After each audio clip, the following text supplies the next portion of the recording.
You are tuned in to Kids in the Pit.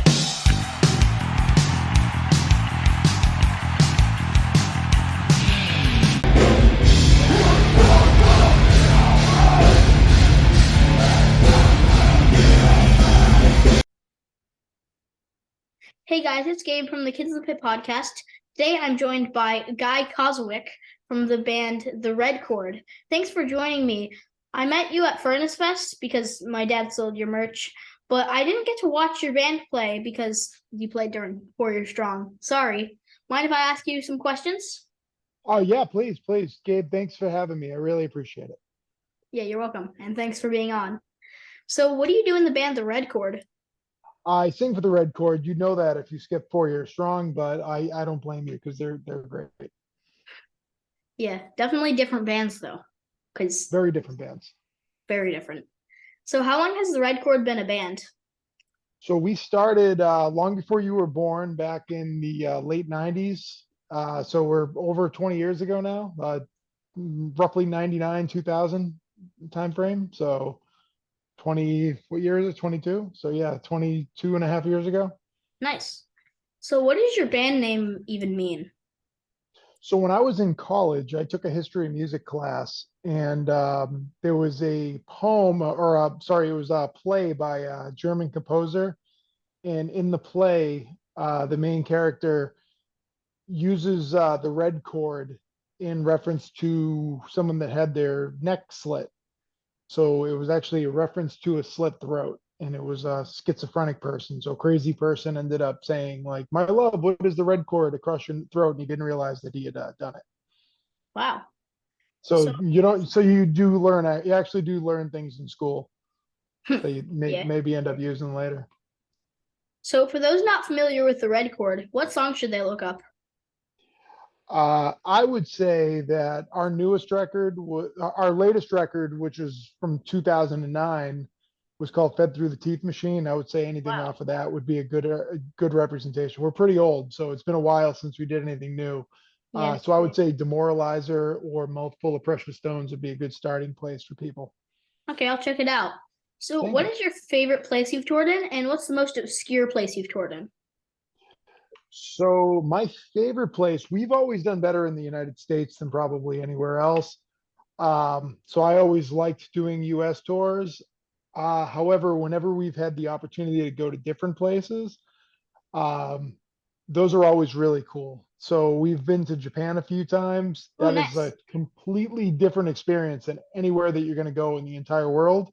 And I always liked when we had the opportunity to go to Far Eastern Europe.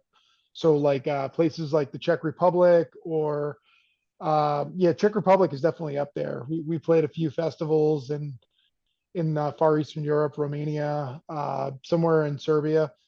Yeah. Those places are so different. And I think that one of the other places that was pretty cool was we got to play Istanbul, Turkey, which is Ooh. just unlike anywhere else that we've Yeah, ever been. I want to go to Istanbul. That's a cool place. You should, yeah, please. It was like really just different. So it's like Yeah. one thing if you're in the United States and you go to, some town in the Midwest, like, yeah, it might look a little different than a town in the Northeast, but you still very much feel like you're in the United States. When you go to like a place like Serbia or Turkey, it starts feeling like you're in like a real different world. Yeah. So, is Istanbul the most obscure one? Probably for me, I think that was definitely very different. And yeah, Yeah. So, what was your first concert, and how old were you? I went to see Stone Temple Pilots play when I was about 13, almost 14. So something, either I might have just turned 14. That was like my first like actual concert. And then I started going to like some more underground shows probably when I was like 14 and 15. Oh, so what are some of your major musical influences? I really grew up with a lot of the early and mid 90s metal hardcore bands and death metal bands. So I loved bands like Suffocation and just any of those early Roadrunner era like death metal bands like Death, uh, trying to think, like Obituary, Cannibal Corpse. But on the other side of it, I liked a lot of like the mid and late '90s like hardcore bands. Like Dead Guy was around. A lot of the mid '90s Victory Records bands that were like kind of metallic hardcore bands like Turmoil. Um, yeah, there's just that was a lot of the bands that I was listening to when I was in high school, and I still listen to now. Nice. So where did you grow up, and do you still live there? I grew up in the Boston area, just north of Boston, so it's technically considered the North Shore. I grew up in a city called Revere, which is like it abuts like East Boston, and I moved up to southern New Hampshire. So it's really not that far. It's about 30 miles away, but I'm technically in a different state. Well, yeah, my aunt lives in Lynn. Did you just go there Yeah, for the no sales tax? Because New Hampshire, you Oregon, know, Delaware don't have them. I like that. Yeah. So the new, no sales tax thing is nice, but I got up here because I liked having a little bit of elbow room around me. But Lynn was basically right next door to where I grew up.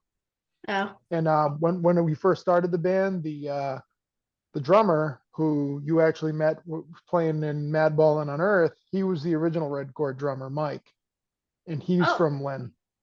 Yep. cool. So So, he was like one of the original guys with me. wow, nice. Yeah, he's awesome. He is. So, besides music, what is your job? So I'm a police officer and I'm Oh, assigned as a detective. huh, it's cool. So So, part of my job is we do like child protection. So we do crimes against children. Kind of like you ever see Law and Order SVU? Do you watch TV? not really. Okay, well, I don't blame you. Well, it's yeah, it's kind of like that. Like we do special victims unit stuff. So people a lot of times like victims of crimes like that are not necessarily adults, like children. That's like part of what my unit specializes in. Huh. Okay, so this is kind of horrifying to imagine, but would you rather fight one horse-sized duck or 100 duck-sized horses? I would rather fight 100 duck-sized horses. And when Brooke originally, so when your mom told me about this question, I put a real lot of thought into it because you're right. Horrifying was the word that I used. Have you ever been attacked by a goose before? No, but Okay, whenever well, they're it's near, I try horrifying. to get as far away as possible. When geese are angry at you, like, and they charge at you, like, I mean, that thing is probably 2 or 3 feet tall, and it is Yeah. scary as hell. Like they're mean and they nip at you, and all of a sudden you find yourself like fleeing. So I could only imagine that a horse-sized duck would be absolutely terrifying. Yeah. So Like, horses it is. Well, would that be little like horses. 8 feet tall duck? Yeah, no good. No, I don't that thing know. would be trying to eat you like a pelican. Oh, once when I was two, a chicken just started chasing me. I was so scared, but my mom does have a video of it, and I was just screaming and sprinting. I was on full on survival mode. I completely believe you. Birds are weird, especially like birds of prey. I could only imagine that an 8 foot duck would be like a like kind of in the vulture Yeah. bird of prey category, pecking and killing you. Whew, no Yes. good. That should be a Red Chord album cover. I agree. I agree. If we end up doing that, I'll make sure that you get some sort of credit since Shout I out would Kids in the never have Pit. thought of that. Kids in the Pit, Just Giant Ducks for the win. put a little Kids in the Pit thing on the album cover. Awesome. So does pineapple belong on pizza? And what are your favorite pizza toppings? I personally don't like pineapple on pizza. However, in a pinch, I've eaten pineapple on pizza and it was better than I thought it would be. I was grossed out by the idea more than the actual topping. Yeah, I What do like you it. think? You It's do? it's yeah, it's pretty good. My so sweet and savory in my opinion. So you got it just kind of makes it like fruity and it's a good contrast. But so the pizza that I like only at Domino's, I like peppers and onions on pizza. But Okay. everywhere else, I like pineapple pizza the most. Okay. I personally like buffalo chicken. If I could do buffalo chicken on Oh, anything, I yeah, will. that's very good. So yeah, buffalo chicken, barbecue chicken. Also, one of my go-tos is hamburger and garlic. What? Hamburger and garlic. Okay then. It's good. Sounds very odd, but I guess it could be good. I So mean, if I think it's odd when you put pineapple on pizza, but true. gotta give it a shot. So if you could have any superpowers, what would you choose? So I feel like I would just try to get like Superman's powers if that was up for grabs, like because he kind of just do everything. Yeah, I guess. It's like flying is great, except that if you're not invincible and you crash into something, you're going to squish yourself if you're flying. So what's the point of flying if you're going to crash and kill yourself? Yeah. So you need to be kind of like invincible. So if you picked up the ability to fly, would you have the ability to like crash into something and not smush yourself? I mean, Or do you'd you need probably both? be able to land. Yeah, but if you Yes. land, like you're gonna break your ankle, like I mean, you're if you probably if able you to hit too slow hard. down it. I mean, if you have, I mean, birds land fine, so you pretty much just Birdman. Yeah, birds, but then like you're flapping. I mean, you're not like just flying. Like now you have wings. Like that's inconvenient. So I want to fly, but I don't want to have wings because then like how do you walk through basic things like that? You're gonna uproot your life because you're gonna have feathers and stuff in your bed. And what if you're allergic to feathers and like Yeah. you got Then you're wings and you're screwed. sneezing? Yeah, Yeah. no good. Okay, I know how to one up flying. How do you want to fly? Teleportation. You can just teleport anywhere, and one, it's way shorter because you're there. And Yeah, also, but like, what if you end up like in a wall? Like, what if you teleport into something and you end up like underground, or you inadvertently end up like half of your body submerged into something gross, you teleport out of that. but damage is already done. You teleport into lava. Now you teleport back and you got a burnt, you got a burnt off leg. I mean, you just don't teleport there. But you don't you but how do you know that you're gonna end up like landing where you want to go? I mean, it's just I don't know, something to I, think. I I feel like teleportation, there's too many things that can go wrong. People don't know enough about it. I mean, it's just you find you the location in your head. You just think of it, and then if you I don't know if you trigger something, you'll be there.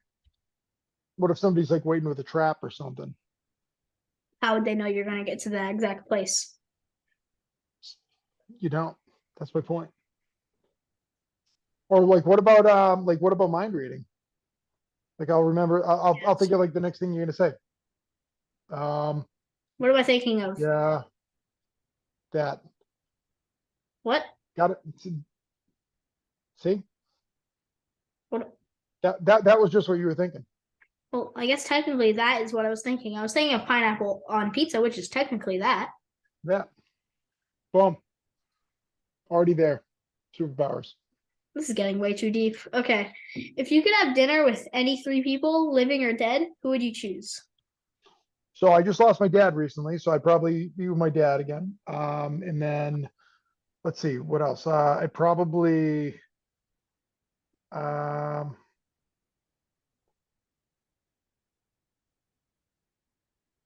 hmm. Let me think. Has to be people. Uh, I mean, what do you mean? Like, are you thinking of like an animal or? Yeah, I mean, I guess an animal could work. yeah. I'd probably just resurrect a couple of my old pets and see how they were doing. So I guess. like I pull up some of my old dogs. So just be my dad and two of my old dogs. That's it. Boom. I guess. Wait, Nice no. and easy. The superpower. Okay, superpower. Being able to get like having animals be able to talk to you. Yeah, but what if they have to say like really stupid things? Like that like my dog is just gonna come back from the dead and then be like, hey, really gotta go to the bathroom. Yeah, I mean they'd probably talk about eating poop and stuff, but it'd still Yeah, be can I get some more of that food? Can I have what the cat's having? yeah. Or what if they ask you to eat things like say things that are getting in trouble? Hey, can I eat the rabbits? Hey, you want to get eaten by a dog? Angry. I guess. True. Yeah. What do you think? What do you think the rabbits are saying right now? Like, I'm going to use my superpower here. They're thinking They, like, they, they're asking me if I could leave their room. I Can don't you know. do this crap somewhere else? I'm like, They're probably thanks, just Lou. thinking like, carrots, give me carrots now. You know what? If that's what they were thinking, I would totally, I'd give it to them. You can Yeah. have some carrots. So if you could tell your 10-year-old self anything at all, what would you tell him? I would say go to school for something sciency or pharmaceutical related that's going to make you a lot of money when you get older because life is going to get very expensive. So Oh, yeah. so try to do a little bit better in school because when I was a kid, everyone said, "Oh yeah, just figure out what you like," and there's not a lot of money in the things that I like. Yeah. I I mean, wanted to be a professional wrestler or a comic book artist, and neither of those really worked out for me. but you don't want to have a job that you hate. You want to have a job that you like. Yeah, but I also want to have a lot of money, so I kind of wish I True. could go back and I'll figure out things that I like to do when I had a lot of money. Ooh, time traveling. It's a good superpower. Yeah, you know what? You can figure that out is if you are a scientist. Yeah. You can figure out the Wait, power of time traveling. if you time travel and you like if you go to the past and you like kick a rock in the wrong direction, you're not gonna be born. That's possible. If we teleport into the wrong spot, Yeah, I guess. you Butterfly never know. effect. Yeah, Yeah, you got to be careful because not like what if you were teleporting and you ended up in the wrong time? So like you were trying to teleport from like here to like back there, then you ended up like inadvertently in the wrong time and you messed I it. Then guess. now you're not even born, all because you wanted to teleport. Yeah, true. So would you Yeah. like to add anything before we wrap this up? Thank you. Well, thank your parents for helping us with merch at Furnace Fest. That was a lot of fun. Thank you for all the help at Furnace Fest, and thank you for wanting to do the interview with the band. Really, really appreciate it. And I love the fact that you're doing this Kids in the Pit podcast. Yeah, it's fun. So thanks to Guy for joining me today, and thanks to all of you for watching or listening. Please subscribe to my YouTube channel or follow me on Spotify and other streaming platforms. Until next week, bye. Horse sized duck. Yep. See you guys. Thank you.